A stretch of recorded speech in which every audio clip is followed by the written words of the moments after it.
Ta parole est une lampe à mes pieds, une lumière sur mon sentier.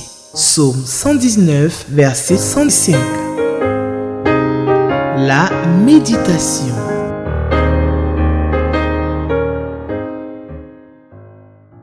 Si Espérance TV a été votre choix ce jour, mais vous êtes à la bonne chaîne, à la bonne station pour la méditation de la parole de Dieu. Vous qui nous suivez via d'autres canaux, je vous salue. Nous sommes aujourd'hui jeudi 24 octobre 2024. Alors 24 octobre 2024. Vous êtes à la méditation. Et la Ligue pour la lecture de la Bible nous propose pour ce jour le texte biblique de 1 Thessaloniciens chapitre 2 du verset 1 jusqu'au verset 12. Voilà, donc 1 Thessaloniciens chapitre 2 du verset 1 jusqu'au verset 12. Voici donc le passage biblique soumis à notre méditation. Je vais donc lire la parole de Dieu dans la version Louis II, mais avant, je voudrais que nous puissions prier le Seigneur avant de méditer sa parole. Nous te bénissons, Seigneur, et nous te louons pour ta parole. Merci parce que ta parole qui est une lampe à nos pieds, nous avons besoin, Seigneur, de ton éclairage, de ton assistance. Nous avons besoin de ton Saint-Esprit pour nous éclairer, pour nous donner la bonne compréhension et surtout pour nous donner la force de mettre cette parole en pratique. Que ton nom soit béni. Au nom de Jésus-Christ. Amen. Voilà, chers téléspectateurs, et vous qui nous suivez, j'espère que vous avez votre Bible, vous avez donc votre lecteur de la Bible et vous avez de quoi noter, de quoi écrire, n'est-ce pas, pour garder jalousement les paroles du Seigneur. La première lettre aux Thessaloniciens. Je vais donc lire la parole de Dieu.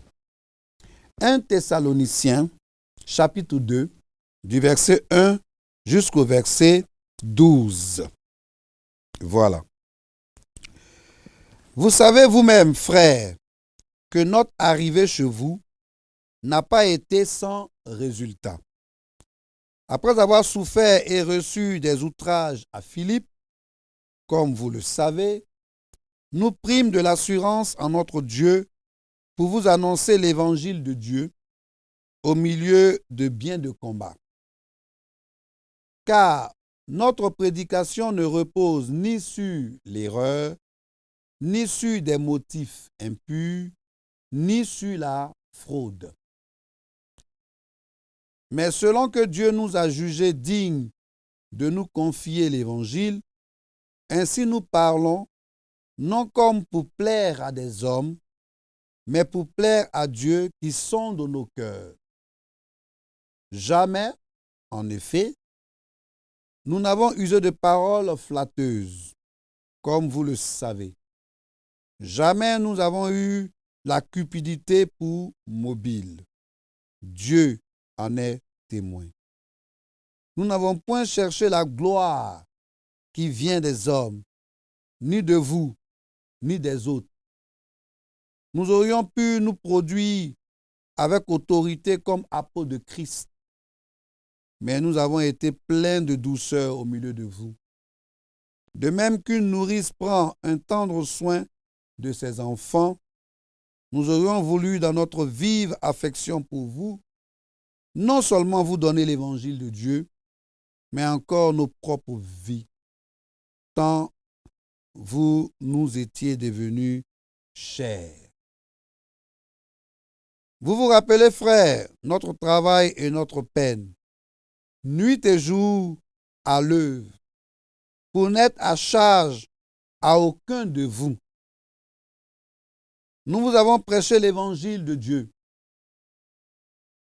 Vous êtes témoins, et Dieu l'est aussi, que nous avons eu envers vous qui croyez une bonne conduite, ou j'allais dire une conduite saine, juste et irréprochable.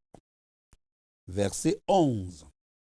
Vous savez aussi que nous avons été pour chacun de vous ce qu'un père est pour ses enfants. et verset 12. Vous exhortant, vous consolant, vous conjuguant de marcher d'une manière digne de Dieu, qui vous appelle à son royaume et à sa gloire. J'ai envie de dire, acclamons la parole du Seigneur. Acclamons cette parole. Alors, la première lettre aux Thessaloniciens est la première des lettres de l'apôtre Paul. L'église de Thessalonique a été fondée par Paul et ses compagnons. Donc, l'église a été fondée par Paul et ses compagnons, si nous évoluons, lors de son deuxième voyage missionnaire. Alors, pendant son séjour, estimé à environ 3 semaines dans cette ville, il a résidé chez Jason. Pour ceux qui me connaissent, savent que je vais m'arrêter là pour parler un peu de Jason. En fait, Jason, c'est le prénom de mon fils aîné, donc il s'appelle Koudou Jason, Ange Eliakim, et donc qui est étudiant et à qui je fais un coucou, je lui dis Jason, tu es un compagnon de Paul, attache-toi davantage à Dieu, parce que dans le développement, nous allons voir que Paul prêchait cet évangile qui était dénué d'intérêt, évangile pur, Jason. Et je salue au passage tous les Jason, je pense à Jason Ungoran, le fils du pasteur Ungoran, et à tous les Jason. Voilà. Il s'est appelé pendant ce temps, donc l'apôtre Paul, à organiser l'Église tout en exerçant son métier de faiseur de tente pour ne pas dépendre des croyants. Je vais m'arrêter ici. Et puis, vous qui prenez des notes, soulignez pour ne pas dépendre des croyants. C'est important. Je parle à nous, serviteurs de Dieu. Essayons de faire quelque chose, comme l'apôtre Paul nous le dit, pour ne pas dépendre des croyants. Parce que les croyants aussi, leur bouche ne reste pas tranquille. Parce qu'ils donnent leurs offrandes, parce qu'ils donnent leurs dîmes, alors ils se croient tout permis. Ils se croient tout permis, donc ils vivent dans le péché, il ne faut pas avoir les dénoncer, parce que c'est eux qui payent peut-être les plus grosses dîmes, parce que c'est eux qui sont influents. Et donc, l'apôtre Paul, lui, il faisait son boulot. Hein? Les Français vont dire qu'il faisait son job. Il faisait son boulot de tente. Comme ça, il n'y a pas un chrétien qui a venu dire non, non, c'est moi qui. Non, non, non, non, non, non.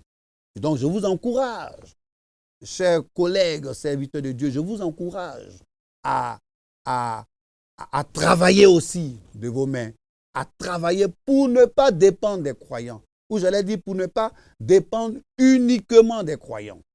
Parce que quand on dépend uniquement des croyants, quelquefois, ils s'oublient et ils pensent que nous, on est à leur service. Non, on est au service de Dieu. Je ferme cette grosse parenthèse. Malgré la forte opposition que suscita sa prédication, le témoignage reçu du ministère de Paul et de ses compagnons dans cette ville, mais c'est un témoignage qui est encourageant, très encourageant, j'allais dire. En effet, Paul a bravé la persécution. Les chrétiens de Thessalonique étaient affermis dans la foi. Ils manifestaient un engagement sans faille au service du Seigneur Jésus. Le but de Paul, en écrivant cette lettre aux chrétiens de Thessalonique, est de les réconforter, de les affermir davantage en Christ, de leur donner des enseignements sur la conduite chrétienne. Et nous voyons aussi en 1 Thessaloniciens là, l'enlèvement de l'Église dans les deux épîtres. Donc on va dire 1 Thessaloniciens, 2 Thessaloniciens, l'enlèvement de l'Église, le retour de Jésus-Christ et sur leur responsabilité envers l'Église locale. Donc à cette époque, fortement marquée par le nombre de plus en plus croissant de chrétiens adeptes du slogan « Arrêtez de souffrir », ce slogan « Arrêtez de souffrir », et par des comportements répréhensibles au sein de l'Église, la méditation de cette première lettre de Paul aux Thessaloniciens contribuera certainement à ramener les uns et les autres aux vérités bibliques qui sont fondamentales pour mener une vie chrétienne victorieuse. Une vie chrétienne victorieuse. Donc Paul et ses compagnons avaient subi des outrages. Bon, c'est gros français. On les a bastonnés, on les a frappés. Ici en Côte d'Ivoire, on dit on les a d'abat, boxés. Ils ont subi des sévices. Des sévices. Mais loin de les décourager, tout cela les avait remplis de toute hardiesse. Le ministère de Paul n'était pas animé de l'activité humaine, c'est-à-dire n'était pas mélangé à sa personne, à une propre gloire. L'activité humaine là est matérialisée par quoi? Par la recherche de la gloire personnelle. Et Paul, là, il avait tout, mais il ne cherchait pas sa gloire personnelle, comme on en voit aujourd'hui. Comme on en voit aujourd'hui, malheureusement. La satisfaction de la chair, ce n'était pas le travail de Paul. Ce qui comptait pour Paul, ce n'était pas la recherche de sa gloire personnelle. Ou quelquefois, nous voyons sur de grandes affiches, hein, Jésus est un petit comme ça sur l'affiche, et puis c'est la photo, la grande photo du premier responsable de l'Assemblée et de sa femme, des grandes photos, et puis le message même de l'évangile là, est un tout petit comme ça. À la limite, même si on voit, Paul avait la possibilité de le faire. Mais non, non, non, non, non. Il ne recherchait pas la gloire personnelle. Il ne recherchait pas la satisfaction de lui-même. Il ne cherchait pas le profit, le matériel. Malheureusement, c'est ce que nous voyons aujourd'hui. Le profit, la recherche du matériel. Du matériel.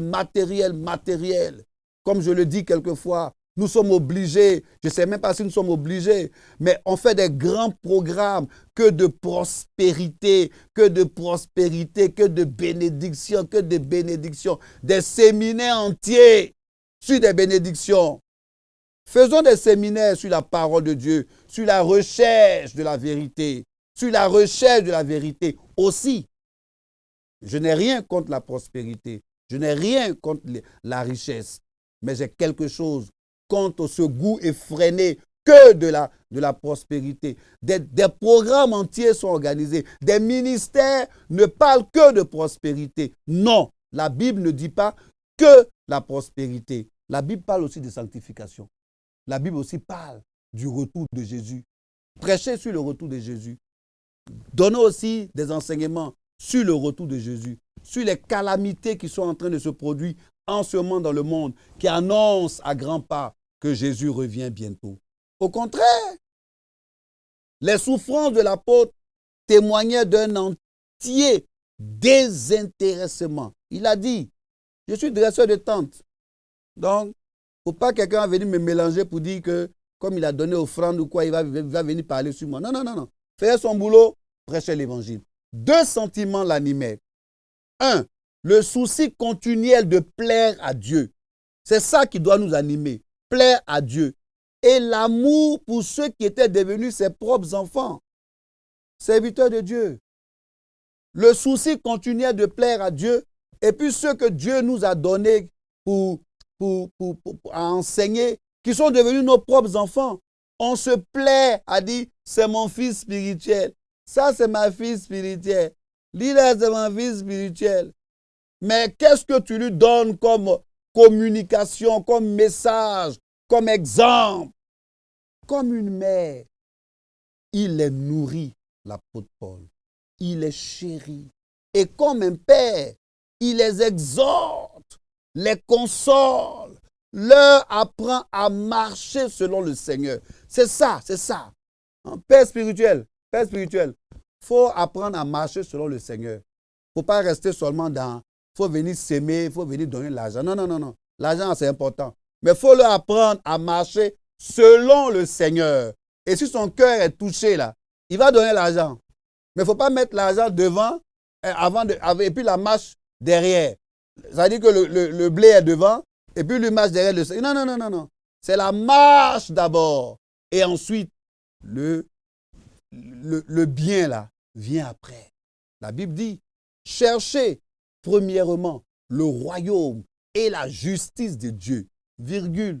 Et toutes choses vous seront données par-dessus tout. Dans le toutes choses, là, il faut tout mettre. Il faut tout ce que tu veux mettre, il faut mettre dedans. Mais d'abord, leur apprenez à marcher selon le Seigneur. Le rôle de tous les pères spirituels, toutes les mères spirituelles, consiste à planter, à arroser, de prendre soin. C'est Dieu qui donne l'accroissement. Et puis c'est Dieu qui donne les fruits. C'est Dieu qui donne les fruits. Et s'il nous donne de voir ce fruit, ce n'est pas pour que nous nous en glorifions, nous nous en prévalions. Pourquoi? Malgré les accusations des Thessaloniciens, Paul ne se laissait pas détourner de servir son Dieu par les épreuves qu'il rencontrait. Il proclamait l'évangile pur, l'évangile dur, le vrai évangile. Et j'aime dire souvent, pour ironiser, l'évangile nivaquine, petit comme ça, mais difficile à avaler. Évangile pur dur. Voilà ce que Paul prêchait. Il n'annonçait pas un message humain. Quand vous regardez les épîtres de l'apôtre Paul, à aucun moment il parle de lui, il se vante. Non, il avait la possibilité, mais il ne parle pas de lui. Il ne parle pas de lui. Il ne parle que de Jésus. Il ne parle que de l'évangile. On voyait que Paul disait quelquefois notre évangile, mais ce n'était pas pour parler d'un évangile qui venait de lui. Ce n'était pas de la prétention. C'est une identification. C'était une identification. C'est-à-dire, il se fondait dans cet évangile. On se souvient, hein? C'est Paul qui dit « Soyez mes imitateurs comme je le suis de Christ ». On peut s'arrêter là. « Soyez mes imitateurs comme je le suis de Christ ». Je vous assure que moi, les fois où j'ai toujours vu ça, j'ai toujours dit « Ah, mais l'apôtre Paul aussi, comment lui peut dire « Soyez mes imitateurs ». Bon, Paul aussi, bon, franchement, il peut dire. Mais quand je suis rentré dans une étude profonde de cette expression « Soyez mes imitateurs », j'ai compris que Paul s'identifiait à Christ. Paul était comme collé à Christ. Toute sa vie, là, c'était Christ. Donc, il était à même de dire « Soyez mes imitateurs ». Parce qu'il était homme, certes, mais franchement, Paul était quelqu'un de particulier. Donc, il s'identifiait à Christ, avec son maître Jésus-Christ qu'il prêchait. Il s'identifiait avec le message qu'il transmettait. Mais Paul ne mélangeait pas le message de l'évangile avec des pratiques, avec des slogans comme on en voit maintenant. Oh, malheureusement, des slogans. Hein? On sort les versets de leur contexte pour en faire des prétextes. On prend des slogans comme si on est en train de vendre un produit, comme ce que font les ingénieurs commerciaux pour vendre un produit. Non, on parle des 7 clés de l'évangile. Non, non, non, non, non. Pardonnez, s'il vous plaît, s'il vous plaît, s'il vous plaît. Revenons aux fondamentaux. Revenons à la parole de Dieu, telle qu'elle est là. Prêchons ça. Ne mélangeons pas. La Bible dit, hein, ce n'est pas moi qui le dis, la Bible dit, ne vous conformez pas au siècle présent. Ne vous conformez pas au siècle présent. Paul ne mélangeait pas le message de l'évangile avec les pratiques de son époque-là. Nous voyons aujourd'hui que certains veulent mélanger l'évangile, la parole de Dieu, avec des pratiques, avec des slogans, avec des ventes marketing. On utilise des ventes marketing. Pourquoi? Pourquoi? Si nous évoluons, nous voyons que Paul n'a pas mélangé avec tout cela.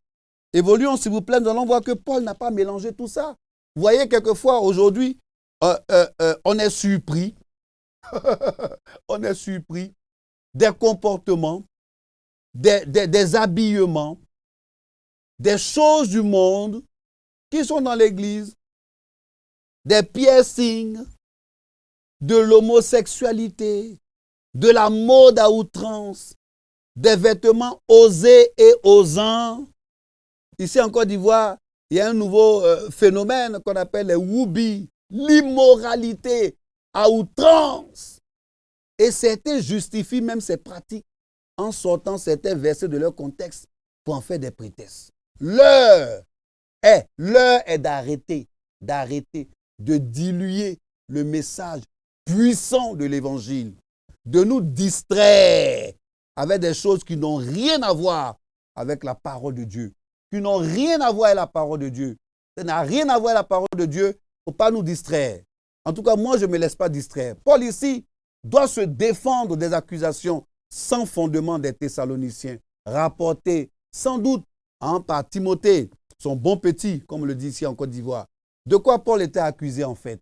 Ses mobiles n'étaient pas purs, il était rusé, il séduisait, il flattait, il était cupide.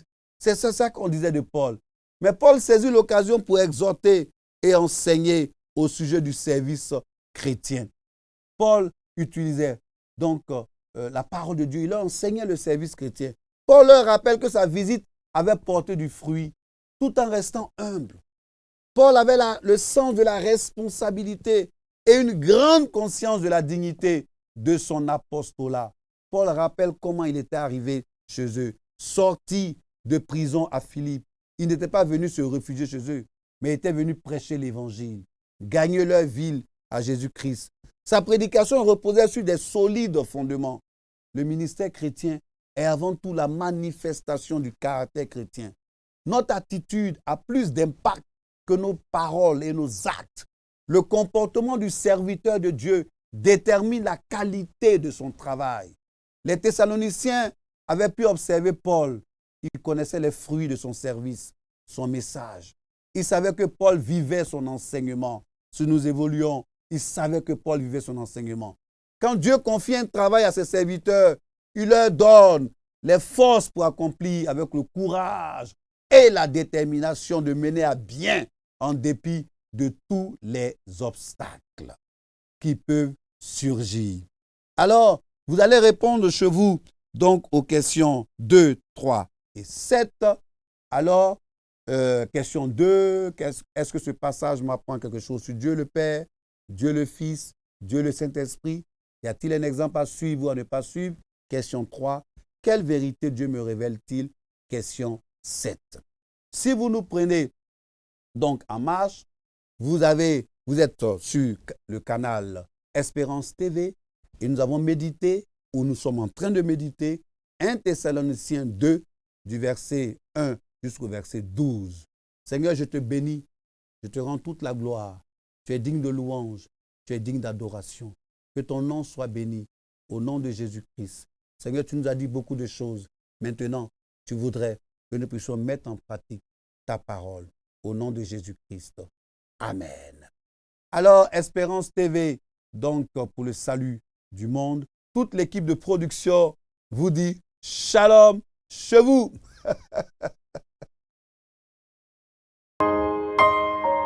Ta parole est une lampe à mes pieds, une lumière sur mon sentier. Psaume 119, verset 105. La méditation.